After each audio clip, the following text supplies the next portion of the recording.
One thing I've been hearing a lot lately, both from friends around me and from people on TV and on the radio, is this simple phrase: I just don't get it. And by the end of today's video, I want to challenge you to think about the times that you might say that. Those 5 words, I just don't get it, are a sign that you need to be thinking about things maybe differently.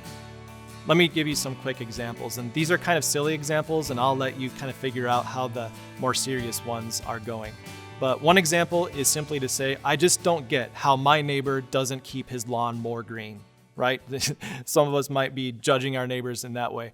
Or another example, I just don't get how my neighbor keeps his lawn so green and why he spends so much time on it.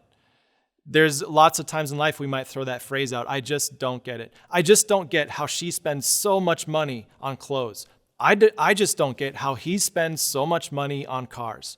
There's a lot of times we just throw that phrase out in a way to show frustration or complexities around who people are and why they do what they do. And I want to challenge you today to ask yourself the question, have you been saying, I just don't get it?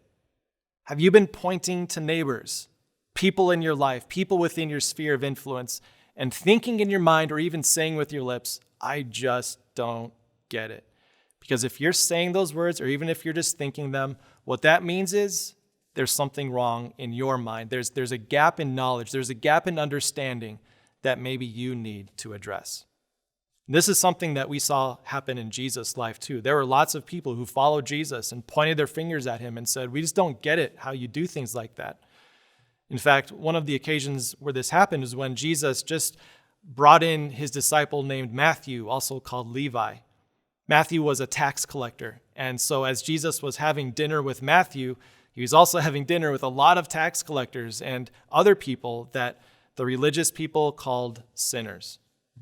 So what happened is these religious people, they swarmed around and they started to talk to Jesus' disciples. And basically what the Pharisees said, the religious people, they said, we just don't get it. How does your teacher associate and eat with people who are tax collectors and sinners? And it was in that moment that Jesus intervenes. He heard what was going on. He knew what was going on.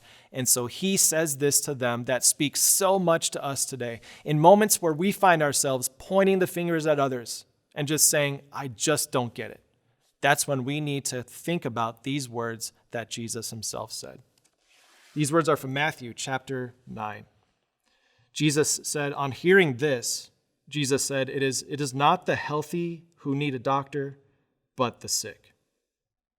Then he says this, go and learn what this means. I desire mercy, not sacrifice. For I have not come to call the righteous, but sinners. Again, he said, go and learn what this means. I desire mercy, not sacrifice. Go learn what this means. He was talking to these religious people who were trying to teach the disciples a few things. He says, no. If you just don't get what I'm doing, that's because there's a gap in what you know. You need to go and learn. And mercy and sacrifice, 2 very simple things to understand. Sacrifice includes everything you might do for God or everything that you might change for him. And mercy is everything that you might do for the people around you. Go and learn what this means. I desire mercy, not sacrifice. And what Jesus was telling them in that moment is that when maybe you find someone that you don't understand or you don't get, that's not your time to judge them. That's your cue to go and learn. Go and learn what is required of you. God desires mercy, not sacrifice. In those moments where you just don't get people, that doesn't mean that they should conform to the way you see things. They don't have to sacrifice. They don't have to change. But rather, as you come forward to a neighbor that you don't understand, that's your cue to show mercy. Show them the mercy. Go and learn what this means for you. And to close things off, I want to give you one practical tip. What does it mean to show mercy to someone? What does it mean to practice mercy? It simply means that you invest your love before trust is earned. Before someone has a chance to earn up a level of trust, you, by default, extend to them love and kindness. And in so doing, what you will be doing is building a path, maybe building a bridge that will allow you to learn what their life is like and to understand why they see things the way they do. Go and learn what this means. I desire mercy, not sacrifice. And as you live out that mercy role and extend love to people who have not yet earned your trust, what you'll find is that you become a reflector for the kind of love that Jesus showed to you.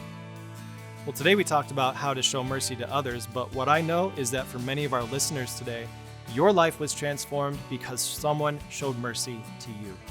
We would love to hear that story. Would you give maybe just a brief summary of someone who showed mercy to you and how they extended love to you before you even earned their trust? What I know is that your story is going to be an encouragement to so many others and an inspiration for all of us to show mercy to people around us. If these messages are a blessing to you and your faith and you want more, we'd love to make it easy for you. You can just click this button right here to get connection to a YouTube subscription. Or if you want these devotions right into your inbox, you can click right here. YouTube here, email here. Email here, YouTube there. Click both these buttons. We'll give you as much Jesus as we can because we know that Jesus is all that we need.